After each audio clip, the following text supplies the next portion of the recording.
Дипломдорду тапшыра берсек, келиңиз. Эгемендүүлүктүн 30 жылдыгы менен улуу жазуучу Чыңгыз Айтматовду эскерүү жана улуттук адабият күнүнө карата Алтын калем аттуу республикалык сынак жарыяланып, анын жыйынтыгы 12 декабрда Токтоболот Абдымомунов атындагы Кыргыз улуттук академиялык драма театрында аныкталды.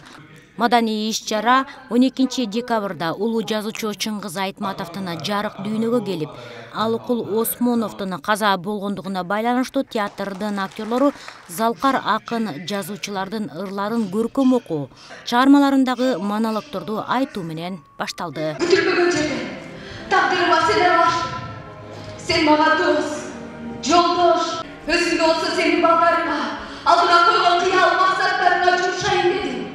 Алтын калем аттуу республикалык сынак поэзия, проза, драматургия боюнча 3 жанрда өтүп, баш аягы драма жанры боюнча 8 автор, поэзия жанры боюнча 29 автор, проза жанрында 19 автор атсалышкан. Калыстар тобуна цифра менен берилет, фамилиясы, аты таптакыр жашырым болот да, жашырым болот. Анан ошонун негизинде бир 5-6 тиги калыстар тобу карап чыгып, анан өздөрүнүн бааларын беришет. Чыгарманы баалап, анан аягында сумма чыгат. Анан ошол сумманын эле негизинде жогорку бал алганы ошол жеңүүчү болуп эсептелинет. Статьяткасы ар бир жеңүүчүгө 100 000 сомдон акча. Белгилей кетүүчү жагдай 12 декабрда улуу жазуучу Чыңгыз Айтматов жарык дүйнөгө келсе, залкар акын Алыкул Осмонов каза болгон. Жогорку кеңештин токтому менен 12 декабрь улуттук адабият күнү деп белгиленген.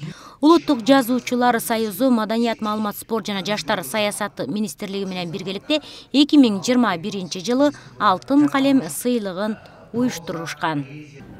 Пландалып калган Алтын калем деген конкурсунун жыйынтыгы чыгарылат бүгүн. Мына ошол Алтын калем сыйлыгын уюштурууну Улуттук жазуучулар союзу уюштурган, негизги каржылоону ушул Маданият, маалымат, спорт жана жаштар саясаты министрлиги колдоп келатабыз. Мындан ары деле Кудай буйруса ошол өзүбүздүн чыгармачыл инсандарды колдоп, барктап, кадырлап алышыбыз керек деген ниеттебиз.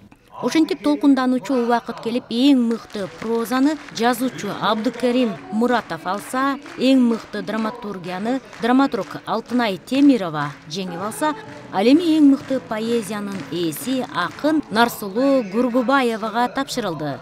Жеңүүчүлөрдүн ар бирине 100 000 сомдон акчалай байгелер берилди. 100 000 сом акчалай берилди.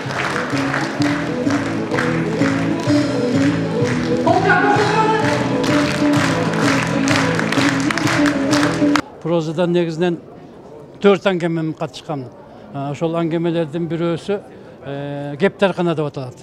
Кептеркана деген бул кептер баккан адамдын тагдыры мындай философиялык өңүттөн каралат да, бул дүйнө кептерканадыр дегендейчи.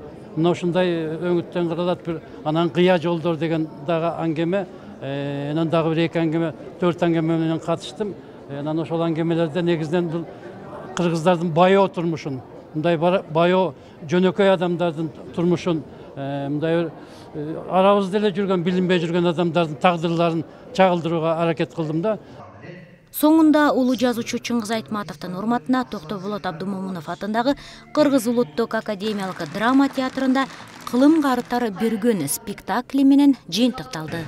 Байлыкка мол ата экен, жүрөккө баардыгынан жакын экен.